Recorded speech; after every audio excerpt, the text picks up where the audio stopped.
เลยนี่แล้วเขาไปการมันเลยนะนกตัวนึงกับบ้างส่งตัวบางแดงนะทุกคนทีมงานเราก็ได้นอนอะไรวันนี้มาแต่ไปการนะอันนี้ก็บ่นอนบ่หอยเพิ่นนี่ก็บ่นอนคอยเองอันนี้ผู้ประพันธ์เพิ่นนอนรถไถเพิ่นได้เพิ่นก็ได้เพิ่นก็บ่หอยก็จักนั่นเลยเนาะจักกูฝนตกแห้งกูขึ้นรถไถมาจักมื้อนี้นะพี่น้องเอ้ยทักทายสบายดีพี่น้องทุกคนมื้อนี้ก็เป็นมื้อที่2อยู่ป่านะพี่น้องเอ้ยแต่เฮาจะไปรัดเสาได้มื้อนี้ทีมงานเราก็ยังทันได้ตื่นแต่เฮาไปหารัดเสาก่อน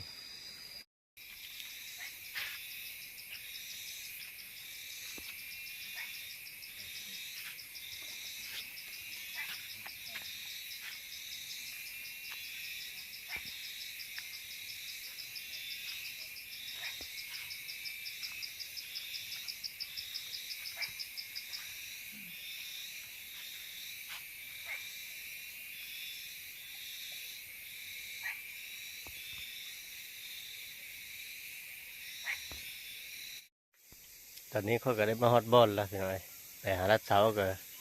สิเห็นพี่พ่อเพิ่นนะเดี๋ยวเฮาก็สิได้ดังไผนึ่งข้าวอยู่ให้กินแล้วบัดนี้นะไผก็ได้ดังแล้วเดี๋ยวเฮาก็สินึ่งข้าวบัดนี้เดี๋ยวเบิ่งว่าหอยเพิ่นน่ะบ่หอยเพิ่นยังตื่นเลยพี่น้องเอ้ย ตื่นแล้วไหม ตื่นแล้วบ่ อันนี้ ตอนนี้โฮดเข้าเขาก็ได้ค้างขึ้นแล้วหน่อยพอเย็นเขาก็โจกเสร็จแล้ว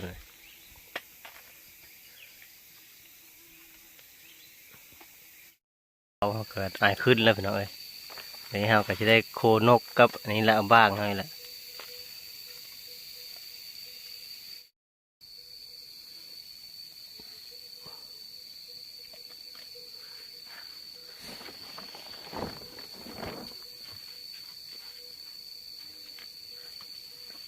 จวดจักบาท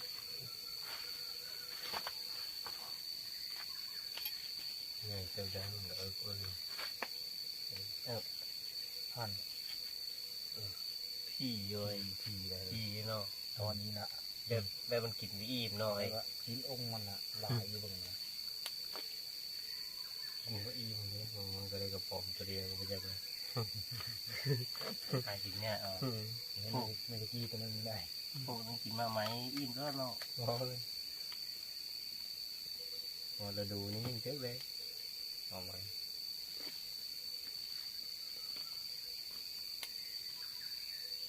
นกขึ้นเดียวแต่ขึ้นเดียวเขาก็ได้ชุกแล้วพี่น้องเขาก็จะได้เท่าเข้ากันมาเลย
ทีนี้ใหญ่ครับท่านน้อย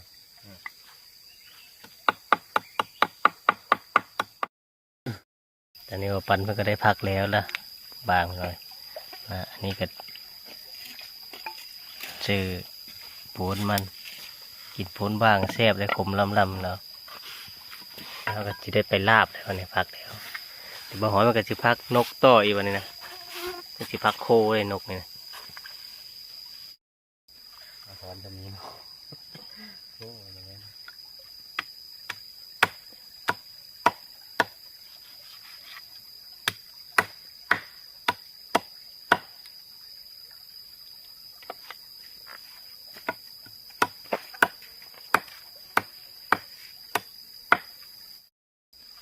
อนจะมีเนาะโอ้ยอย่างนั้น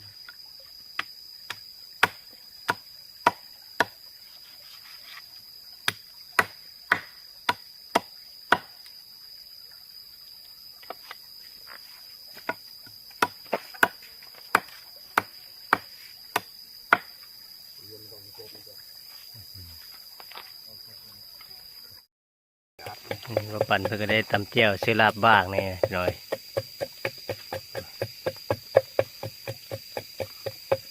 ผกแห้งเลยเปะปกติมันจะเป็นผงเลย ผมว่าเพิ่นได้พักแล้วพี่น้อย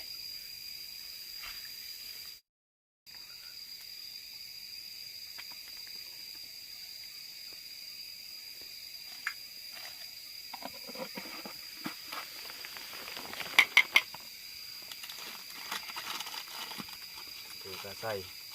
เสื้อลายเข้มนี่เสื้อน้อยจ้ามะนาวเลย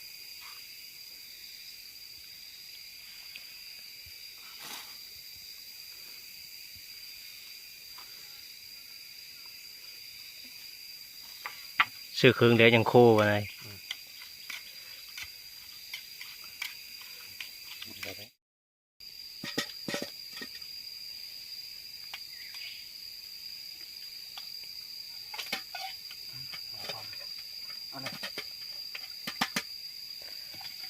ไม่ได้กินนะ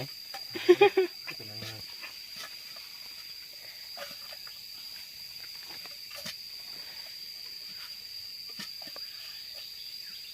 น้ำชุบ ปลาเขาได้ลงมอยเรียบร้อยพี่น้อยเดี๋ยวรอมันสุกจังหน่อยโอ้น้ำพดออกนะนี่สุกแล้วบ่ยังไงหอมเนาะหอมเพพี่น้อยโอ้ขึ้นเพชุยขมลำจังหน่อยเลยมีแต่ละเคยลอกจากเธอลอกเธอนี้แหละ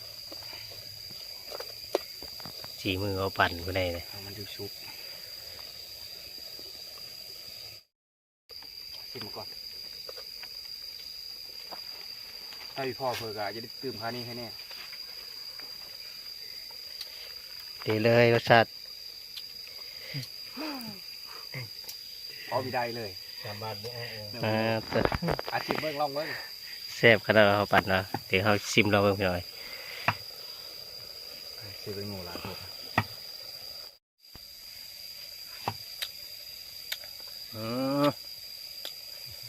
แซ่บไปเนาะขมๆจักหน่อยตอนนี้บ่ฮ้อยเพิ่นก็จะวางจะโคนกหน่อยเพิ่นซอยหูค่าชื่อเพิ่นเลย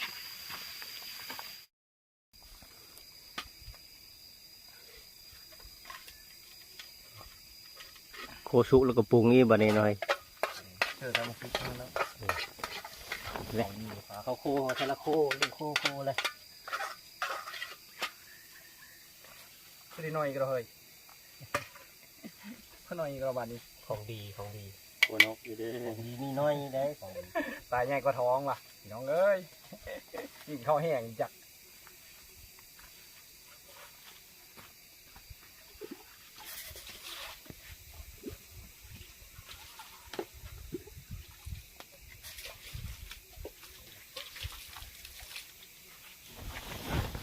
โคนกต่อ ตอนสุดท้ายเนาะเขาโคอู้ย ทำมีแรกก็ต้องสลิกเอาได้ มีโบพกโบไปเลยนี่แซ่บแน่นอน พักเฮาอีมี่ แต่ก็แซ่บแล้วเบิ่ง อีมี่ก็แซ่บคือเก้ามีแต่เขาโคกับหมอคิดคือเป็งโน่ ทำนี้ก็เลิศน้อยดีกว่านะ หากินยากเลยพี่น้องเอ้ยแบบนี้นะ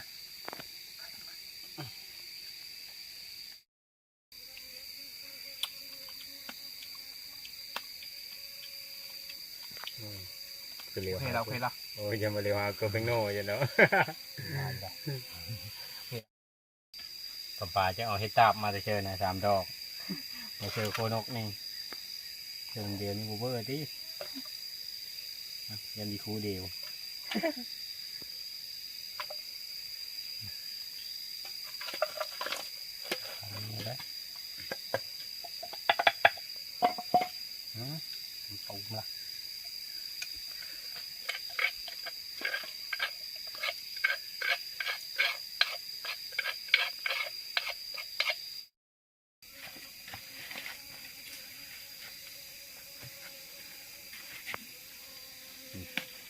ลาบบ้าเสือขนอเสือรสดียัง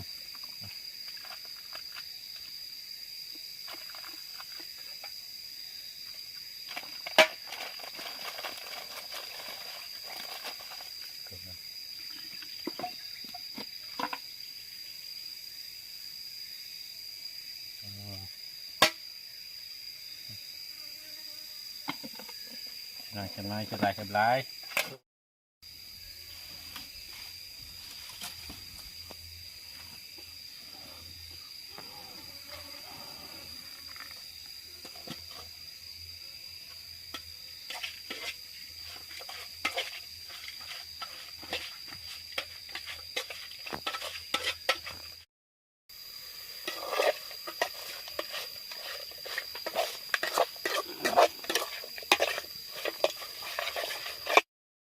เราก็โคให้สีมันสุกจักหน่อยพี่น้อย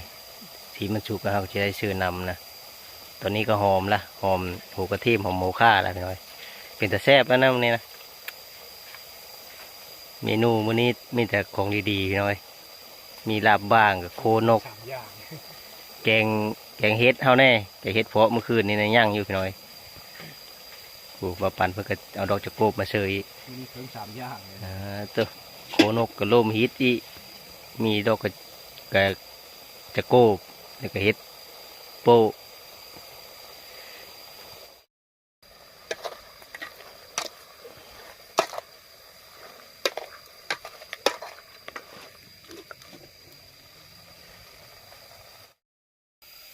เดี๋ยวเขาจำปี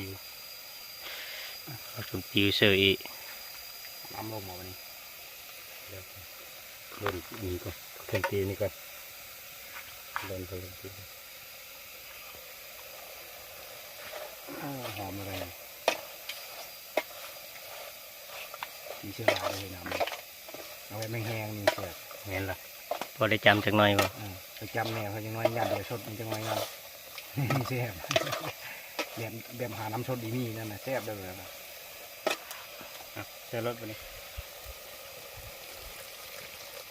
จวบคุณ พอบ่ พอแล้วนะทำได้พอแล้วโอเคจ้ะ พอได้ชื่อนำแล้วพี่น้อยนะเดี๋ยวทามันพดจักหน่อยเราก็สิได้โป่งเลยบัดนี้ตอนนี้โคนกเฮาก็สุกเลยพี่น้อยเดี๋ยวรอตักเสียถ้วยโอ้ดับบากเขากัน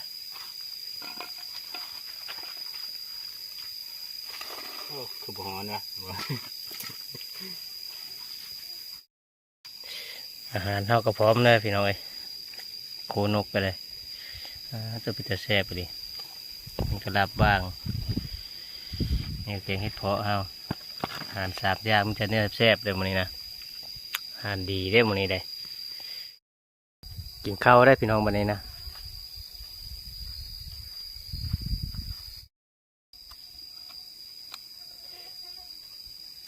ชิมโคนกได้ก่อน เสือน้ำน้อยนะแซ่บ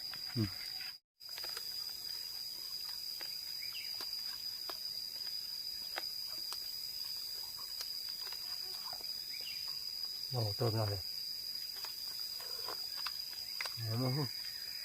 พักมากเลย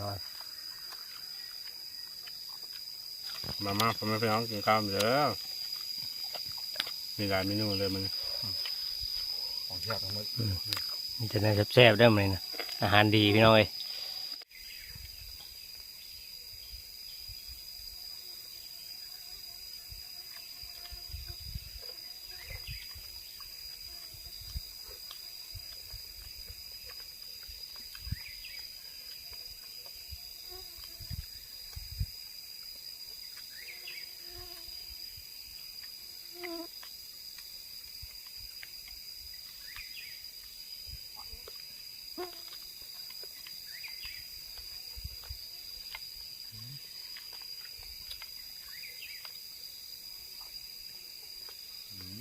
เมาใจนะ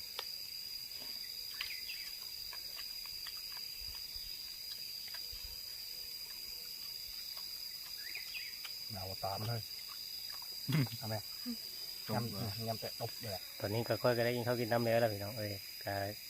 คลิปนี้ก็ขอจบลงเพียงเท่านี้ก็ขอมอบขอบใจผู้ติดตามรับชมเอาไว้คลิปหน้าละยังพบกันใหม่